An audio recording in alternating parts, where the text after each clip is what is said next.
Welcome into UGA Football Live with JC Shelton, where the dogs come to talk.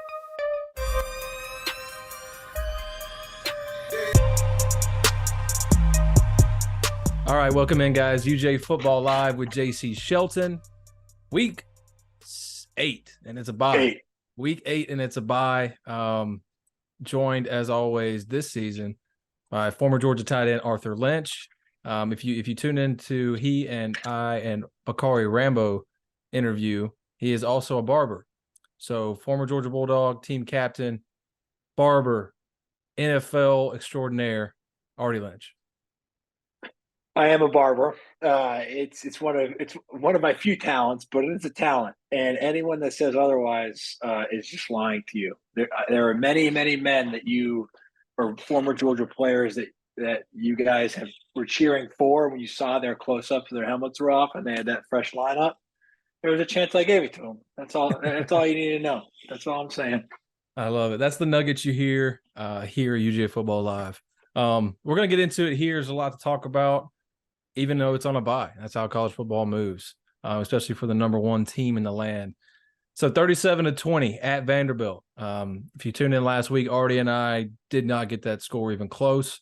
And the Players Lounge, who I'm editor for, we actually hosted Aaron Murray, Ben Jones, Tavares King, Noshawn Marino, and their predictions were not correct either. So they weren't alone. It was a weird game because the scoreboard does not reflect how Georgia dominated in this game. And that happens sometimes, right? I mean, it's Georgia outgained them 552 to 219. I mean, that's an FCS school against Georgia right there, basically, from the numbers. 26-9 first downs. I mean, that's wild. You know, and Vandy scored 3 touchdowns after not scoring on Georgia, a touchdown on Georgia since 2018. We talked about that last week. I was comfortable in goose egging them, and then they show up 49-yard pass on the first drive, third play, I think, something like that.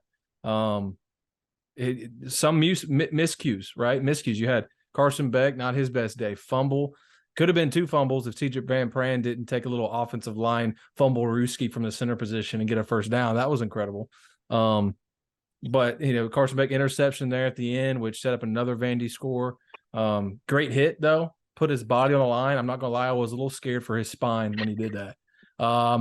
That would have been even worse than what happened in that game from an injury standpoint. But I don't think you can focus on this Vandy game too much. I mean, Arthur and I talked about it last week. He gave you the former Georgia standpoint of that 11 a.m. local kick. A stadium that held 25,000 fans, and most of them were Georgia fans, yeah, but like Artie was saying, you know, the guys show up, they're mostly hungover from Nashville festivities the night before. The energy's not there. Georgia had to bring the juice, and they just didn't. Sometimes it was there when they started getting into more of a game, when Vandy scored that first touchdown and stuff. You could see guys running the ball hard, especially Dejon Edwards, stuff like that. But the juice overall wasn't there, and it played like a game at Vanderbilt. Even though Georgia's had some success there, it was just a weird game. I don't want to focus too much on it, but, you know, besides being Beck not as efficient, I think he kept his composure well, right? Take away the interception, and from those fumbles on, he was really well composed. And that offense was very conservative, especially in the second half. They had that lead, and they had a huge drive that took like 10 minutes off the clock in the third, if I'm not mistaken. A lot of runs in that, and it was working. It was working well. I love Dejon in that game. Like I said, 20 carries, 146 yards, touchdown. That's a bright spot. Dom Levitt had his best game as a Bulldog, 9 catches, 72 yards, and a touchdown. Defensively, Smael Mondon Jr. at linebacker and Tyke Smith at cornerback at that nickel star position. They were the bright spots on defense. Smith leads the country in picks right now after getting another one at Vandy.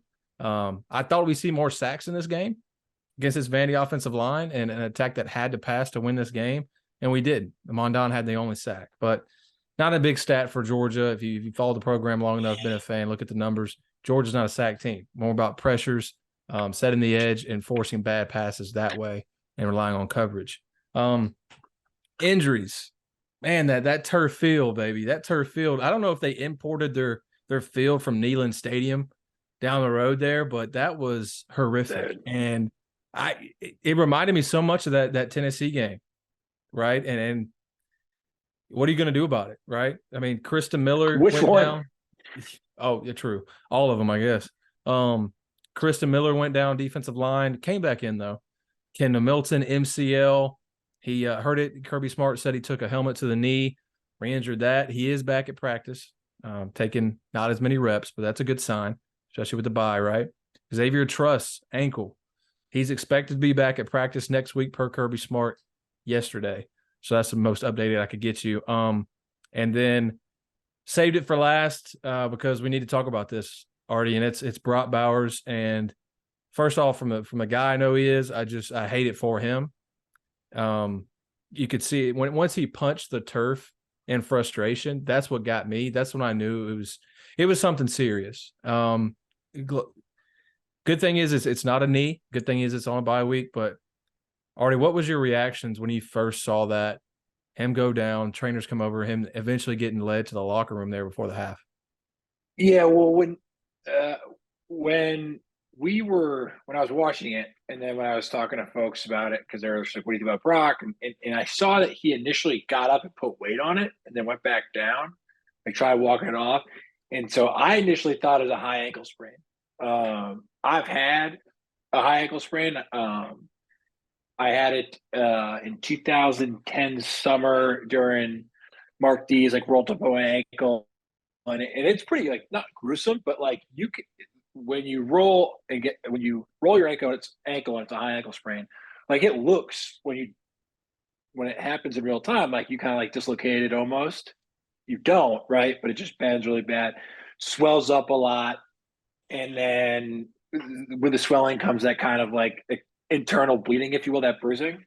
So my initial thing was like, okay, he got back up, fell back down, was frustrated. It's probably a high ankle sprain. And then when the injury report came out, I think initially the X-rays were negative. That's what Kirby said right after the game, or at least I thought They it was are. said Yeah. that the X-rays were negative, Yeah. which leads me to believe that it's probably structural, like not structural, but ligament damage, which is what the surgery was for. Um, Either way, I was gut wrenched, man, because he was having that type of season. Was he going to win Heisman? Probably not, but enough people were talking about him and we were giving him enough touches where I legitimately thought he was going to get an invite to New York. You know what I mean? Yeah. It's probably going to be Penix or, which is crazy to think, but could be Bo Nix as well. If Bo ends up winning and beating Washington in the title game down the road, but that's a different discussion for a different day. But I really thought one of the four guys that was going to get invited was going to be Brock Bowers. So he was having a special season. He's had 3 special seasons here at Georgia. I was actually thinking about it in my head and looking at his stats thus far. He's probably still going to get all SEC first team as a tight end.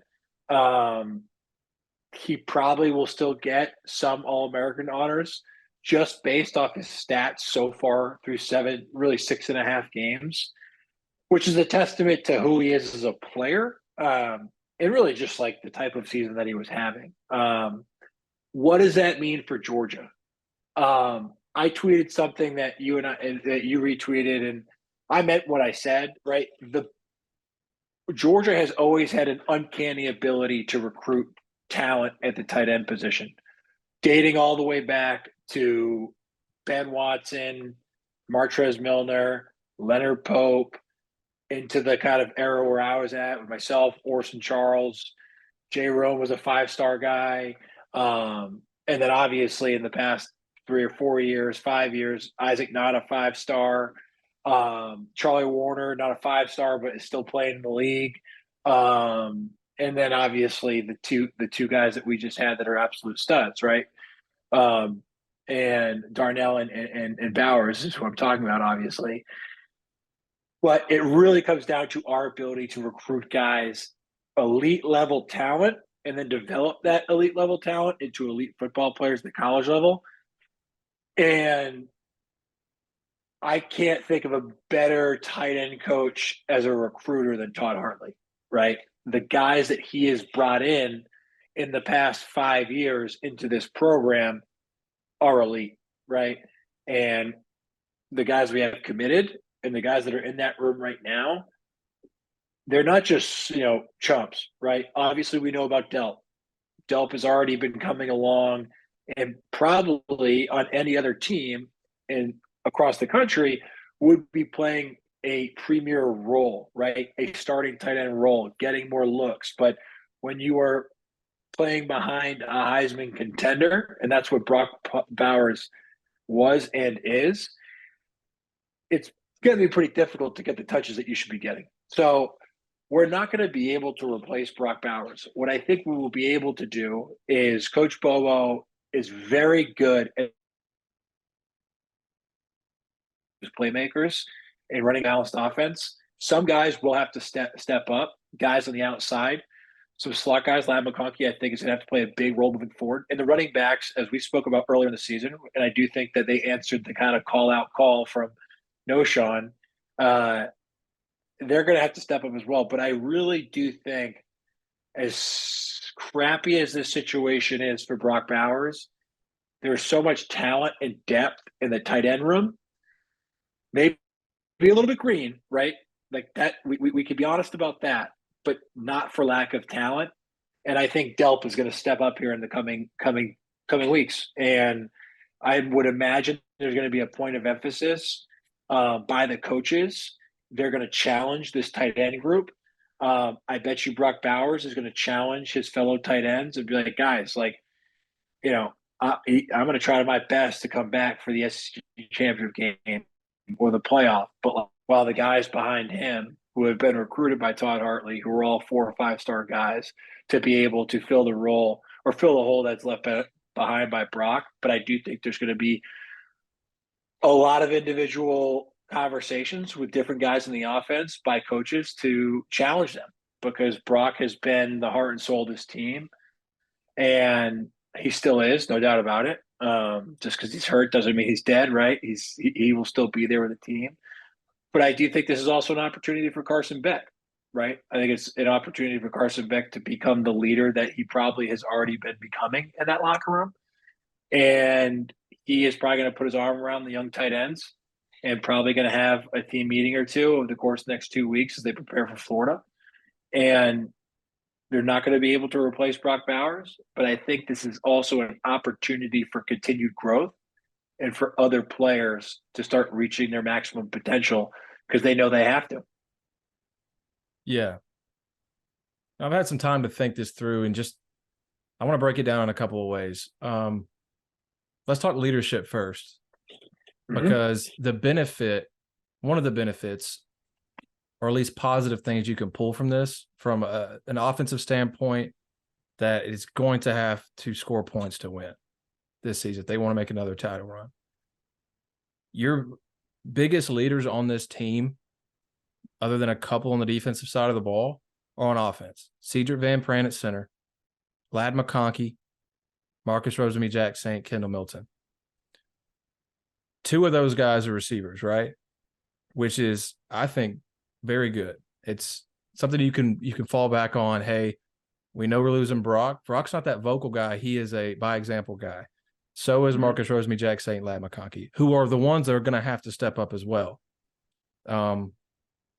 Negative side of things, obviously losing Brock in the caliber of player he is and how many touches we get him, the different looks we can run with him because of his abilities, that's going to be taken away. The offense is going to have to change, and I think it will change. I think this is going to reign true until Brock is back to speed, which he's not going to be full speed, and he might not be full speed of the rest of the year. At the very soon, SEC championship, that'll be I expect him to get snaps in the regular season, but he won't be full go. So they're going to have to answer this call now. At least the Arizona bye, you have 2 weeks to really prepare schematically what you want to do to a Florida team who would love to knock Georgia off. That's their season right here, baby. Their season of this game right here. So he's going to have to do different things. I don't think you're going to see Oscar Delp catch 6 passes a game. 3 or 4 maybe. He doesn't pose that threat as a pass catcher right now. He is your best blocker now, that's for sure, at tight end. And I think these reps are going to go to Dylan Bell, Jack St., McConkey. They're going to get these catches. And I think Dejon Edwards even out of the backfield more. I think you're going to see a lot of that. And I think another positive you can pull out of this is Lab McConkey is the healthiest he's been all year. He had a good game against Vandy, right? He's getting up to speed. He's practicing more, taking more reps. He's taking days off during the week. Kirby said he took off Sunday, Monday. So they're giving him the Aaron Rodgers, Tom Brady treatment right now. But I think it's very good for him to be the level he is right now, and health wise. And so that's a good thing you can pull from this, and it happened to fall on this time of the season. But I think McConkey is one of those guys you can move around and put in different spots. You can play him out wide or in the slot. He's played both. He's played a lot outside too. People think he's just a slot receiver. He is not. So I think they're going to use him a lot in that type of things to set him up and get other players one-on-one matchups. So the scheme's going to have to change. So look for that. I think the opportunity, I like what you said about Carson Beck. He has an opportunity to put this team really on his back as far as that standpoint, to keep these guys up. Because losing a player like that, I mean, you could always, Arthur, you can talk about this too. I mean, yeah, everybody's still going to do their job. We know the coaches and how they coach, the staff does. I mean, these players are not going to be thinking about losing Brock, but everybody knows they just lost Brock Bowers, you know? And it's like Todd Gurley, right? Yeah, it's so we didn't lose Todd for the whole season. We lost Keith for the whole season. Michael Bennett we lost a lot of guys my senior year for the whole season, and it was tough. But when you lose it, I think we lost Todd for like 2 or 3 weeks and kind of derailed our momentum in our season. And it's like you said, it's not the vocal thing, it's energy and they bring through their play on the field, right? What do I mean by that?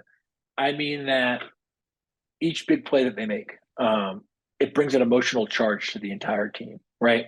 If Gurley's run up the sideline and he's running kind of out of bounds, and instead of just going out of bounds, he lowers his shoulder and hits the guy that's trying to hit him out of bounds and runs him over. It's like that in and of itself is like a mid-game, pre-game speech. You know what I mean? When Brock Bowers makes a contested catch or a jump ball or takes an end around reverse and dives the pylon, it's like these guys don't have to be super vocal. And I don't know Brock at all. I've never met him, but Todd was vocal when he had to be, but he really he led by example through his play on the field. And those things are so valuable to a team. And I think that although Brock is gone, or excuse me, although he's sidelined for a bit, I truly think that there will be other guys who will be able to fill that void by making their own plays. And the other guys in the team will be like, oh, we're now seeing a bunch of these dudes who we see balling out in practice, but have not had opportunities to make their play because their number has yet to be called. And all of a sudden, you'll just kind of start seeing this team come closer and closer together. Because I think a couple of weeks ago, you and I talked about like facing adversity, right? At some point, teams have Georgia faced a little bit South Carolina, but really the great teams, and it doesn't have to be national championship teams, but teams that a top 10 football team, a top 5 football team throughout the season, at some point, they face adversity. And this is obviously, but it's really about adversity for the entire team. And I really think that's probably the message that these coaches are sending to these kids. They're like, get rest, get healthy. Some of you are going to need to step up and become more vocal, take more of a leadership role, but also when we are inside the lines, we need guys to step up and make plays. Because right now we are at a pivotal moment in the season, about to play our biggest rival, who's not that bad, by the way, right? They're 5-2. They've really only had one bad game against Utah, which is a pretty good team. I'm not saying that Florida's going to beat Georgia. I'm just saying, like, we can't sleepwalk against them. And that game's always emotionally charged. And it's the perfect game for somebody who has yet to step up this year, to step up and make a play. Example, Richard Samuel, 2011, right? Richard was kind of this freak of nature running back. Friend of the show. Linebacker. Friend of the show has been on. Friend of the show. And because we were down guys. Isaiah wasn't playing. Carlton Thomas wasn't playing. And Richard stepped up and we beat in 2011. We beat in large part because Jarvis Jones took over the game. But offensively, Richard Sherman's like, just give me the ball. I'm going to rhino my way through this Florida defense, and we did, and he did. And did he end up being a 3-time All-American? No, but he'll forever be remembered for that performance in that game because he stepped up in the call. So I do think there's an opportunity for guys to step up and play a role that fills the void of Brock Bowers. Yeah. And last thing I'll talk about this, we'll move on. I want to throw history class to the end here, Artie. If you don't mind, we'll go into the outlook for the season right now and their opponents coming up. Last thing I'll leave us with is on the tight end room. And while the top is full of talent, Pierce Spurlin, number 5 ranked tight end in the 23 class, huge dude, more of your typical Arthur Lynch looking guy, God bless him. Hopefully he can catch and run better than me. Lawson Lucky is that more of a catch and runner, smaller guy, not as big as Brock, quick. We saw him play really well during the spring game before he got hurt. But those guys haven't played meaningful snaps. Here's the thing. And all you have experience, but you don't have depth there right now either, because that's the only 2 other scholarship tight ends on this roster. And Kirby Smart spoke about this. But you got 3 scholarship tight ends, though. You got 3, right? But Kirby Smart said this summer when Lawson went down. He said, you can run 12 personnel, but you better have 3 guys, right? So we have the 3 in that position who can rotate in, because now without Brock, you get another one injured and you're messed up. So this when I talk about the scheme change, we're not going to see as much 12 personnel. I can guarantee you. That's my hot take. That's my will happen. You will not see as much 12 personnel. These receivers are going to be out there a lot more because you have to make up for the passing the ball there. I think and Georgia has run out of not 12 personnel a lot this year, and they've found success that way and run from the gun as well. So that's the last thing I'll leave you. You don't have the depth to play around on 12 personnel in case somebody gets injured. You know what I mean? We haven't been, but to your point, we haven't been running 12 personnel that much. We have. Yeah. Not as much as we were with Washington. Not as much as we were with Washington. No. I'm not saying that. Fitzpatrick. Not saying that. You know what I mean? It's like not saying Washington. We're running 12 a lot. Not as much as Washington last year. We were, because Oscar's become that blocker. He can block. Right. I'm saying that you don't play meaningful steps to start playing meaningful steps. You know what I mean? It's like whether you start playing them your freshman year, your sophomore year, your junior year, or your 5th year, senior year. It's like my guess is, yes, we probably won't see as much 12 personnel, but this bye week, they're going to put those tight ends, assuming they're healthy, and I think they are. I haven't heard an injury report where they're like out. Pierce, Lucky played 7 snaps last week. Pierce did not. Hasn't played since Kentucky. But that was right. special. But what I'm saying is they're available, and so I think that there is an opportunity for those guys, if not both of those guys, to step up and start playing meaningful snaps, right? And does that mean that they're going to come out and be absolute studs? No, I'm not saying that at all. But I'm saying that they have the talent, and now they're going to have an opportunity to mature into that talent and get real viable snaps. Yeah. I'll say one more thing before we move on. Orson, like Bruce Friggins redshirted his junior year. Orson and I both came in, true freshmen, and Aaron White was the starter. There's 3. We ended up playing, had 3 scholarship tight ends and 1 walk-on. Bruce didn't play that year. He redshirted. And Orson and I both had opportunities to play early. True freshman play. Orson obviously played more like a freshman All-American. But if you we didn't know what we were doing. You know what I mean? Like, we knew what we were doing. We didn't. But it's like we were just out there just like trying to play fast and play physical. But by week 4, 5, 6, 7, I got comfortable in my role of special teams and short yardage. Orson was obviously crushing it, right? And what I'm saying is that, yeah, if you looked at it at the beginning of the year, you would have been like, tight end's now a weak spot, right? We got Aaron White, he's pass catching guy, can't really block. Orson, true freshman, highly rated. Arthur, true freshman, kind of rated, whatever. But by the end of the year, tight end was a strong port. We had a freshman All-American tight end, and I think A. White led the receivers and touchdowns. So all I'm saying is when you have the talent in the room, it's up to the players in that room and then the position coach to be like, here's the opportunity, go season. So Delp has experience. I think Lucky is probably the guy that they're going to try to get a lot of reps in. And I think we'll probably see more of him as the season goes along. But yeah, I get it. We're not going to be in 12 personnel all game against Florida.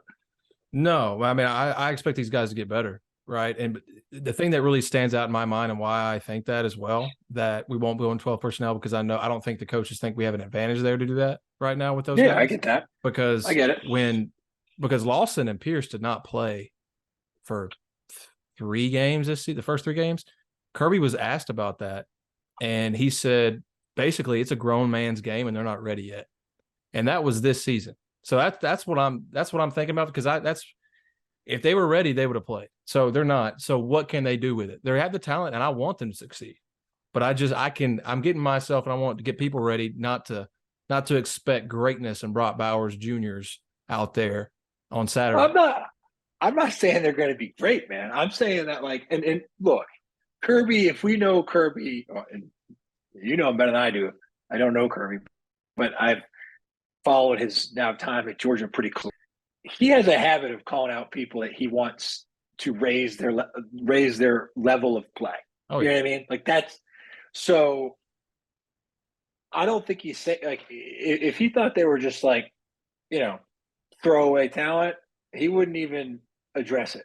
You know what I mean? My guess is Bobo and Hartley and maybe even Kirby Smart are getting into them a little bit. Be like, hey, do you want this opportunity or not? If you don't want it, no worries. We'll go get another guy. Yeah. And Rest in Todd Hartley. I have confidence in Todd Hartley. I got so much faith in Todd. Yeah. I think we'll be fine. Just something to look out for.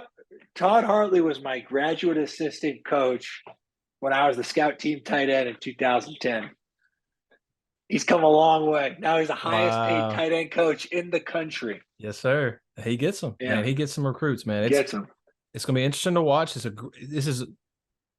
going to have some great games coming up, folks. And all the schedule talk is so funny. I said it on the show all off season. We're talking about the schedule for no reason, because you don't know how good they're going to be until you get there. And sure enough, Georgia has 3 top 20 games ahead.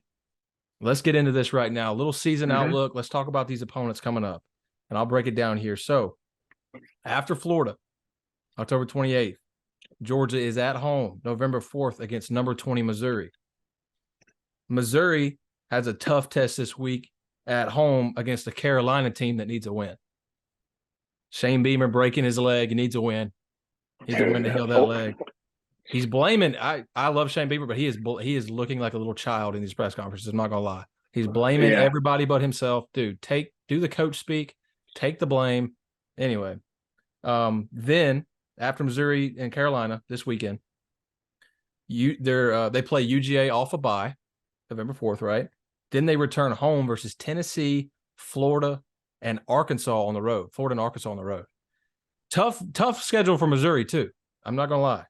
So then, after Georgia, Missouri, November 4th, keep up with me here, number 13, Ole Miss at home in Sanford, November 11th, right? Ole Miss visits Auburn on Saturday. And if you tuned in for Georgia and Auburn preview with me and Artie firsthand experience talking about playing at Jordan-Hare. And that is something to watch. I think Ole Miss is a 7-point favorite. I like Auburn in this game. It might win outright. It's going to be Auburn's going to get one this year. Watch. I expect it might be this week. And usually when I was thinking the same sure thing. About something, it's not going to happen. But I think they play them close, 3-point game maybe. But that triple option situation they have going on at Auburn, the option, I don't know if it's triple, but it's an option because Georgia had issues with it. Ole Miss is for sure going to have issues with it. No doubt. Then Auburn goes home versus Vanderbilt, then Texas A&M before they play Georgia. Right? So they have that Texas A&M defense is no joke either. So they have some tough games before they even come to Georgia. And then we'll end it with number 17 Tennessee right now in Knoxville, November 18th. Something to look for here with Tennessee. Everybody's looking at that Georgia-Tennessee game, right? Tennessee fans aren't. They're looking at Alabama this week. And that Alabama team is tough. but we talked to last. They're playing well. Jalen Milroe playing well. Can throw the deep ball with the best of them. Can run. Their offensive line is getting in shape. Their defense is playing much better than it did the first part of the season. Nick Saban team, guys. And then after Tennessee has Alabama this week, before they play Georgia, it is at Kentucky, UConn, who cares, at Missouri, then Georgia. So they have to go on the road at Kentucky and at Missouri in November and get into – those are two tough teams. Say what you want about Kentucky. I think they finished the year strong. Tough team. So it's not easy for anyone, right? I think Georgia fans are getting a little too into this schedule. I've seen so much about it. What are we going to do against these teams without Brock Bowers? These teams are worried about getting past the teams that they've barely beaten if they haven't not beaten before they even come play Georgia. So it's something to look for. Artie, what are your thoughts on this slate coming up? Missouri, Ole Miss, Tennessee after Florida. We can't – you already said don't look past Florida, and we'll definitely get into our preview next week on Florida. But looking ahead here, what do you think? Yeah, I mean, you just can – and again, I'm not going to reiterate too much, but you can never look past that game in Jax. Can never, ever. Too much emotion, too much history. Too many of these kids know each other, play with each other in high school, played against. Some of them are freaking related at times. You know what I mean? It's just a different type of game. I'm not really worried about Missouri. Missouri's playing better, right? And I think their head coach, I think he's got guys bought in. I think he knows how to recruit. So I think he's got some talented dudes in the roster. They could always put up points. That's just been like a Missouri kind of pastime, even since they were the Big 12 team. Good old Chase Daniel back in the 1970s when he was playing there. And Ole Miss, and I love Lane Kiffin. I think he's great for college football. I think he's great for the SEC. I don't like Lane Kiffin when he's coaching against a guy like Kirby Smart or Nick Saban, right? I just don't. But I do love Lane Kiffin. I think he's a hilarious person. I think he's a great offensive mind. But I just think you got to have a little bit different mentality when you take on guys like coached teams that are coached by a Kirby Smart or Nick Saban. So I think Tennessee will be interesting because we spoke about it a little bit earlier. That field is cursed. Neyland Stadium turf is cursed. I've never played a game on there where we haven't had an injury or something like catastrophic or like traumatic happen, right? It's just like we come out there with wins. No doubt. Except when we play Lane Kiffin in 2009 and Eric Berry houses it and nearly puts Joe Cox in the hospital on a pick six. But that game worries me. Out of the ones that we have on our schedule, if I'm going to rank them in terms of like I'm going to put of where I worry about them, I actually put Florida number one because that game is just, even though it's been lopsided, it's a coin. It could be a coin flip on any given Saturday in that game. And then the second one would be Tennessee. I do think we're going to. I think we're going to be good against Missouri. I honestly think we'll wipe the floor with Ole Miss. I didn't even know Georgia Tech has football, so it's like I'm not worried about them.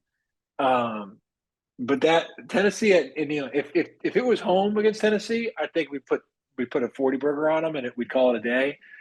But it's just that's a tough place to play, man. And it's not the Tennessee teams of the past. I think they're not as good as last year, but that doesn't mean they don't have the talent to go ahead and get an upset win. Yeah. If I had to rank them, I like that this week. I don't think they are, but they could. I like your rankings. I like your rankings. I'll give it a shot. So I like Florida at 1. That's fine. Most, huge rivalry, right? And you can't, coming off the Brock Bowers injury, the offense is going to have to change a little bit. Who steps up? I think all those things considered, Florida, right? I'm with you. 2 for me, it's got to be Missouri. The weapons. Their defense plays tough, and they have offensive weapons. And Brady Cook has been one of the best quarterbacks in the SEC this year. Plus, you got Luther Burden, who is a matchup nightmare. I mean, he is. So for those reasons, they are having to come to Sanford, which is great for Georgia. It's great for Georgia. But I will keep them at 2 just because of how they play and how they played us last year. I know they got Georgia mistakes. I think Georgia's going to be pumped up to play that game and really answer for that Totally. last year and those captains that Yep. played in that game. And then after that, I mean, I have Tennessee last. I do. I have Ole Miss and Tennessee. Interesting. Covering Tennessee for the Players Lounge, I'm much more familiar with them than I was any year past. Right. And the change in that offense without Hendon Hooker and those two eventual NFL receivers and Cedric Tillman and Jalen Hyatt, totally different. They run the ball. They cannot pass. A&M could have shut them out almost in that game, if not for a few bad plays and that bad injury that last. I mean, that offense is not scoring on people. They're like one of the worst ranked offenses in the SEC, which is incredible. And what teams have we seen that could beat Georgia? They pass the ball. They have weapons. They make plays. And that defense is playing better than it did last year. Tennessee's is, but it doesn't benefit if you can't score points. So that's why Tennessee's there for me right now. Could change by the time we play them, of course. You know, it's SEC ball. I mean, these guys come out and put 50 on everybody. But I do like Joe Milton. Tough test this week, though. Alabama, 9-point favorite. It's at Bryant-Denny. Yeah, it's tough. I don't know, man. I don't know. That offense is obviously going to have to score points, but Alabama's not going to threaten you that much either. As long as you can defend the deep ball, keep things in front of you. I mean, the difference between Jalen Milroe's passer rating deep and his intermediate is literally half of what it is. It's crazy. His deep ball is so on the money, and then everything else is pretty average. Yeah, he throws like 98-mile-per-hour fastballs to the flat. He's running for his life too. I mean, they have a lot of sacks. That Tennessee defense can rush the passer. Something to watch. And then Penn State, Ohio State this week. Something got to be watching that game. I wanted to take Ohio State so bad, but their offense and Kyle McCord, they haven't been playing well. Can they take the home field advantage? I'm not a believer in Penn State. We talked about it all week, but I'm really considering taking the +4 here. Know where I stand on that, Coach. Yeah, I know where you stand. And then, I like Duke this week. Quarterback question. I don't know if Leonard's going to play. Hopefully he does. If he does, they're going to cover 14. Like they're going to cover 14 at Florida State. And speaking of that, something we haven't talked about before we get into history class already. Dan Lanning. I love Dan Lanning. He costed Oregon that entire game. Dude, what in the I'm understand analytics, dude, but you could have been up by 6 points right there. You go for it on fourth easily. It was like a 30-yard field goal, something like that, maybe a little bit longer. Take the points there, man. I like the 2-point conversion. Cool. It's what, 2 yards from the end zone. You have your best play. You see a matchup. Cool. All good for it. Giving them free 6 points is crazy. I don't understand. He lost in that game. Like they outgained him by 100-something yards, dude. That's crazy. And I kind of feel bad for Bo Nix because I thought he played great. He did, man. That running game. I thought he was kind of having a magical season and just kind of.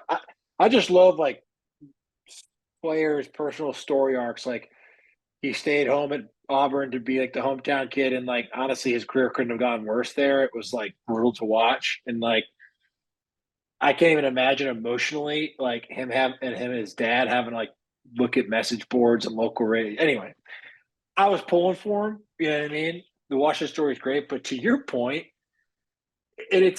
for 2 weeks in a row, we've seen a former Oregon coach and Cristobal, I mean, completely blow the game.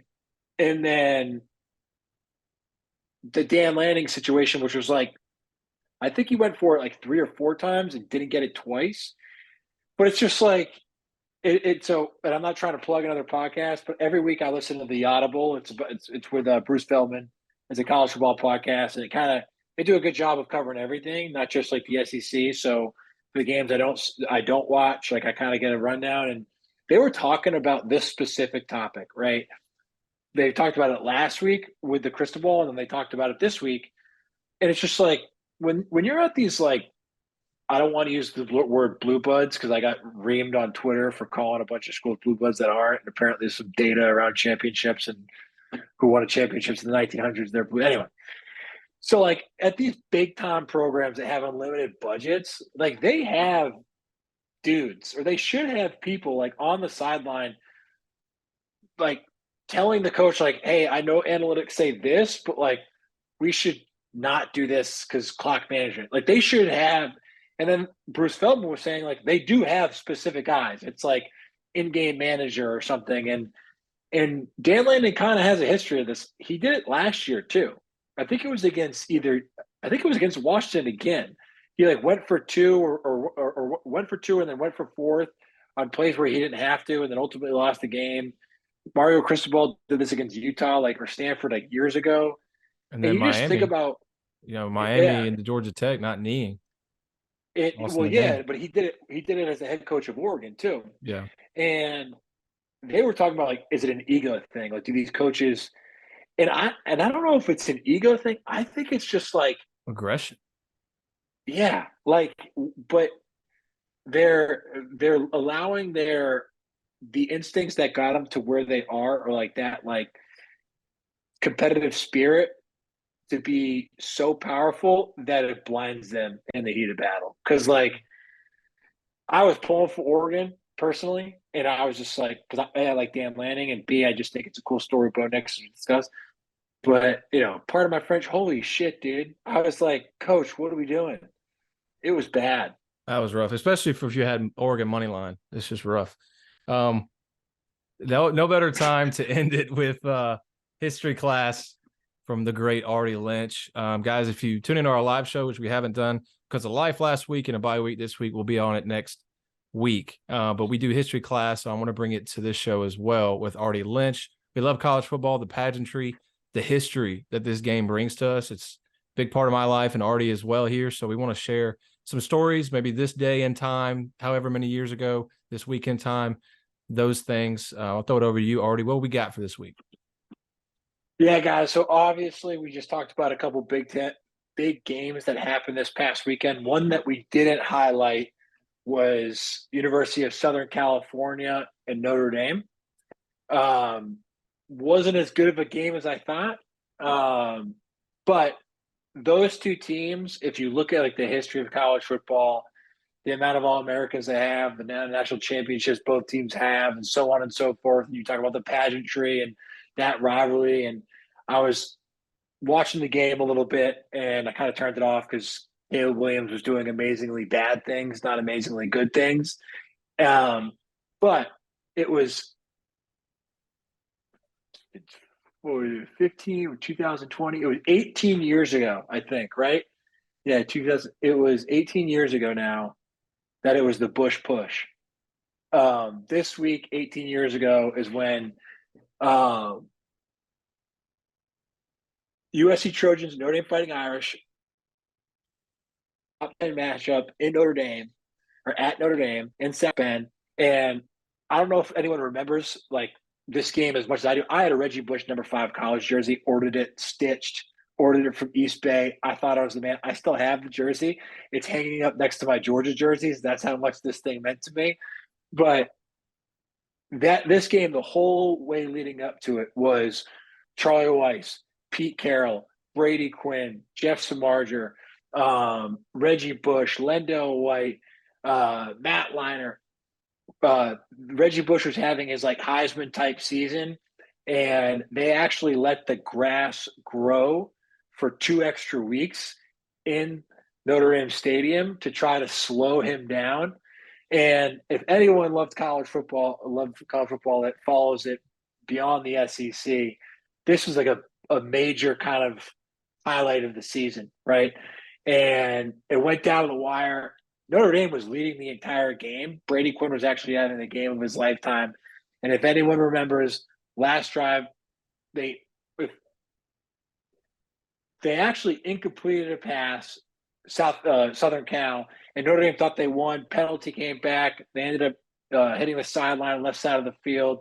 Little fade route by Matt Leinart, catches it, gets down the sideline. Time's running out, and then Leinart goes in. And I still can't believe they let him have it because he's kind of an awkwardly unathletic guy. And he just kind of goes over, and Reggie Bush just comes out of nowhere and just pushes him in. For the Bush push touchdown. South Carolina left South Bend for the win. That was in 2005, October 15th. So, right? 3 days ago, 18 years ago. And for me, it was just such a memorable moment, right? Growing up in Massachusetts, like I loved college football. I would just watch it all day. And this NBC local channel, it was always on cable. Notre Dame was playing, and for years Notre Dame was so bad. Tyrell Willingham bad. Charlie Weiss came in. He was a New England Patriots offensive coordinator for Tom Brady early on in Tom Brady's career when they won the first 2 Super Bowls. So we kind of immediately followed Notre Dame.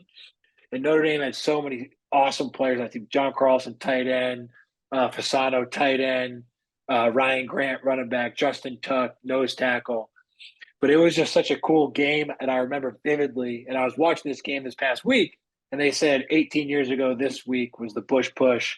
And obviously, Matt Leinart, Brady Quinn, and Reggie Bush are all part of that kind of big noon kickoff. So I could only imagine that the stories that they share with each other about that game and about that rivalry. So hopefully I'll find something about more Georgia, Florida for next week. I think it'll be easy to do. Oh, it's but easy. Yeah. But to me, this one, like I remember sitting on my couch. I was in middle school, and I was like, wearing my Reggie Bush jersey. I was like, God, this game's awesome. You know what I mean? And it was just one of those things. But Yeah. classic, like petty rivalry stuff. They're like, we're gonna grow out our grass to try to slow down Reggie Bush, and it's just one of the beautiful things about college football, guys. And you know, we'll get some Georgia history for next week, but that's something that I wanted to share. I love it. I love it, Artie. Yeah, those are the games you look back as a kid you watched, and they're like dreams now. It's like dreams, you're almost trying to Coach. remember a dream, you know, because that's how big it was and all inspiring as a little kid watching it on Saturday night, even Tuesday night. Maction, baby, that's my favorite. That was my favorite. Maction was great. Yeah, 100%. Didn't know what I was watching. It was just ball. It was Tuesday night. Yeah. My guy was, remember, what's his name? Number 1 for Northern Illinois, the running back Wolf. Yeah. That was my dude. He was like every Tuesday night, he was going off. Yeah. He was about 5'8", 125 pounds, soaking wet, but he was slippery, man. Yeah, to those low center of gravity guys, man. They do it to you. I love it, man. Love it. And USC, you know, USC could be one of the best programs in the country, but the defense is a Lincoln Riley defense, and RIP to the Trojans. We'll end it there, Artie. I think that's a good show, man. I appreciate you jumping on. Everybody, the Pulse Sports Network on YouTube, subscribe if you can. Please do comment. We'll have a live show next week, hopefully Tuesday, 8 Eastern, but we'll update you on our socials, UGA Football Live on Instagram and Twitter. Make sure to check us out. Also, if you're listening, where we get your podcast, we appreciate it. Until next time, Artie, go Dogs. Go Dogs.